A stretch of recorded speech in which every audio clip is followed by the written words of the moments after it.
আসসালামু আলাইকুম। আগামীকালকে ভোর ৪টায় কেপ ভার্দের মুখোমুখি হতে যাচ্ছে আর্জেন্টিনা।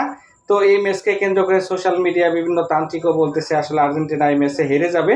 আর্জেন্টিনা যদি আসলে এই ম্যাচ হেরে যায় সেটা শুধুমাত্র এই বিশ্বকাপই নয়, সব বিশ্বকাপ মিলিয়ে আমার কাছে মনে হয় যে বিশ্বকাপেরই সেরা অঘটন হবে। ফুটবলে আসলে জয় পরাজয় থাকতেই পারে, কিন্তু ডিফেন্ডিং চ্যাম্পিয়ন আর্জেন্টিনা এবং মেসি যেরকম ফর্মে আছে, নবাগত টিম কেপ ভার্দে যদি হারিয়ে দেয় সেটা আসলে অলৌকিক কিছু হবে বলে আমার কাছে মনে হয়। কেপ ভার্দের আসলে বিশ্বকাপ খেলাটাই ছিল একটা ইতিহাস। সেই ইতিহাসকে তারা পিছনে ফেলে কিন্তু এখানে গ্রুপ পর্বের পেরিয়ে দ্বিতীয় রাউন্ডে গিয়েছে। এটা তাদের হিস্টোরিতে আরো একটা ইতিহাস, এবং আর্জেন্টিনার বিপক্ষে তারা খেলতে যাচ্ছে, এটা হয়তোবা তাদের ফুটবলের হিস্টোরিতে one of the best match হতে যাচ্ছে। কেপ ভার্দের এই বিশ্বকাপে আসার পরে তারা কিন্তু স্পেনের সাথে ড্র করে, এরপরে উরুগুয়ে এবং সৌদি আরবের সাথে ড্র করে, অর্থাৎ ৩টা ম্যাচে তারা কিন্তু ড্র করে কোনো জয় না পেয়েও কিন্তু দ্বিতীয় রাউন্ডে উঠে যায়। পক্ষান্তরে আর্জেন্টিনা কিন্তু আলজেরিয়াকে ৩-০ গোলে উড়িয়ে শুভ উদ্বোধন করেন বিশ্বকাপের। এরপরে অস্ট্রিয়ার সাথে ২-০ গোলে জিতে এবং শেষ ম্যাচে জর্ডানকে কিন্তু ৩-১ গোলের ব্যবধানে হারিয়ে তারা গ্রুপ পর্ব শেষ করে এখানে দ্বিতীয় রাউন্ডে কোয়ালিফাই করে।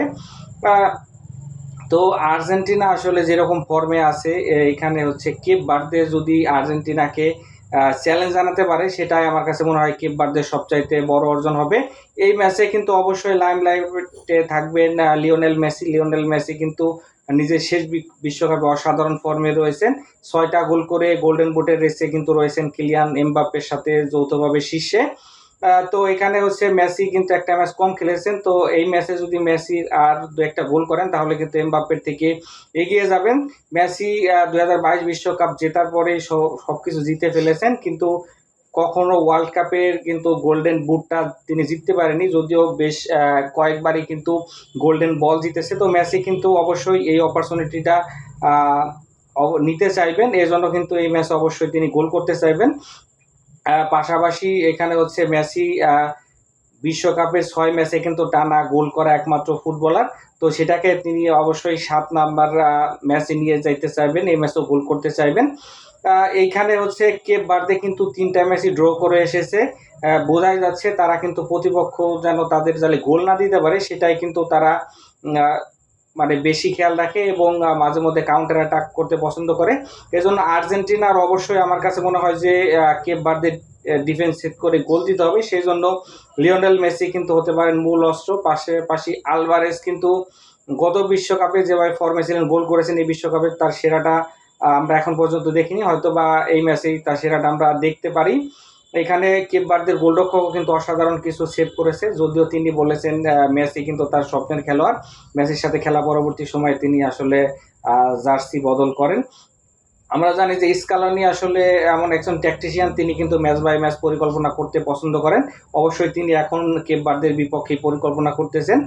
লাস্ট জর্ডান ম্যাচে কিন্তু আর্জেন্টিনা এখানে ৯ জনকে পরিবর্তন করে, যেহেতু ২ ম্যাচ জিতে তাদের দ্বিতীয় রাউন্ড কনফার্ম হয়ে গিয়েছিল। তো এই ম্যাচে অবশ্যই আগের ওই একাদশকে হয়তোবা ফার্স্ট হাফে দেখা যেতে পারে। এখানে কেপ ভার্দে চাইবে অবশ্যই খেলাটাকে এখানে ৯০ মিনিটের পরে আরো এক্সট্রা ৩০ মিনিট এবং কোনোভাবে যদি টাই ব্রেকারে নিয়ে যায় সেক্ষেত্রে হয়তোবা কেপ ভার্দে কিছুটা সম্ভাবনা থাকবে। আর্জেন্টিনা হয়তোবা চাইবে ৯০ মিনিটের মাঝে কেপ ভার্দেকে এখানে বড় ব্যবধানে পিছিয়ে দিয়ে পরের রাউন্ডটা নিশ্চিত করার জন্য। এজন্য আমার কাছে মনে হয় ফার্স্ট হাফটা খুবই জরুরি, কারণ আর্জেন্টিনা চাইবে যে কেপ ভার্দেকে দ্রুত একটা গোল দিয়ে এগিয়ে যাওয়ার জন্য। দেখা যাক আসলে আর্জেন্টিনার কেপ ভার্দের ডিফেন্স সেট করে প্রথম গোল অর্জন করতে আসলে কতটুকু সময় লাগান। তবে আমার কাছে মনে হয় যে আর্জেন্টিনা তো আসলে আর্জেন্টিনাই, তাদের আসলে এখানে কোয়ার্টার ফাইনাল সেমিফাইনালে বড় প্রতিপক্ষের মুখোমুখি হতে হবে, সেই জন্য ওই বড় ম্যাচের আগে এটা কিন্তু সেরা একটা প্রস্তুতি হতে পারে।